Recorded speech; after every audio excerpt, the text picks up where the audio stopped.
ধৰ্ষণৰ অভিযুক্ত ধৰ্মগুৰুলৈ চৰকাৰী অনুদান। ধৰ্ষণকাৰী সকলোলৈ এয়া কেনেধৰণৰ প্ৰীতি মোদীৰ গেৰুৱা বিজেপিৰ। ধৰ্মৰ নামত ঠগবাজি, নাৰী শোষণৰ কলা অধ্যায়, স্বঘোষিত ধৰ্মগুৰু অশোক খাৰাটৰ।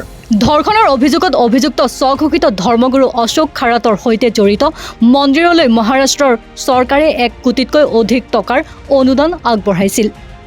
চৰকাৰী তথ্য অনুসৰি এই ধন 2018 চনত স্থানীয় পৰ্যটন উন্নয়ন আঁচনিৰ অধীনত ঈশানেশ্বৰ মন্দিৰক দিয়া হৈছিল। সেই সময়ত ট্ৰাষ্টৰ মুৰব্বী আছিল একাধিক ধৰ্ষণ আৰু যৌন নিৰ্যাতনৰ অভিযোগত অভিযুক্ত অশোক খাৰাট। জানিব পৰা মতে 35 বছৰীয়া এগৰাকী মহিলাক ধৰ্ষণ কৰাৰ অভিযোগত গ্ৰেপ্তাৰ হৈছে খাৰাট। মুঠতে 58 গৰাকী মহিলা তেওঁৰ কামনাৰ বলি হৈছিল।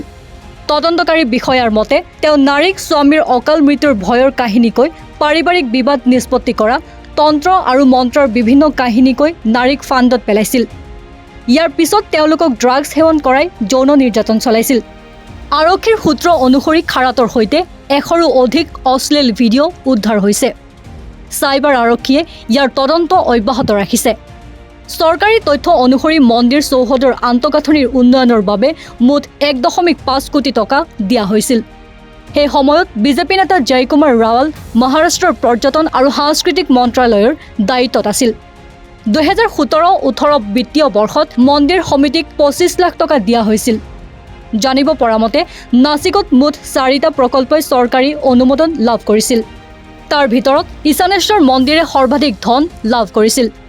তদন্তত প্ৰকাশ পাইছে যে খাৰাটৰ মুঠ সম্পত্তি 1500 কোটিতকৈও অধিক।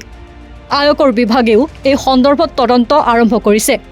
এই স্বঘোষিত ধৰ্মগুৰুজনেও ঈশানেশ্বৰ মন্দিৰৰ উন্নয়নৰ ধনো আত্মসাৎ কৰিছিল নেকি? উত্থাপন হৈছে প্ৰশ্ন। News desk report, north east নাও।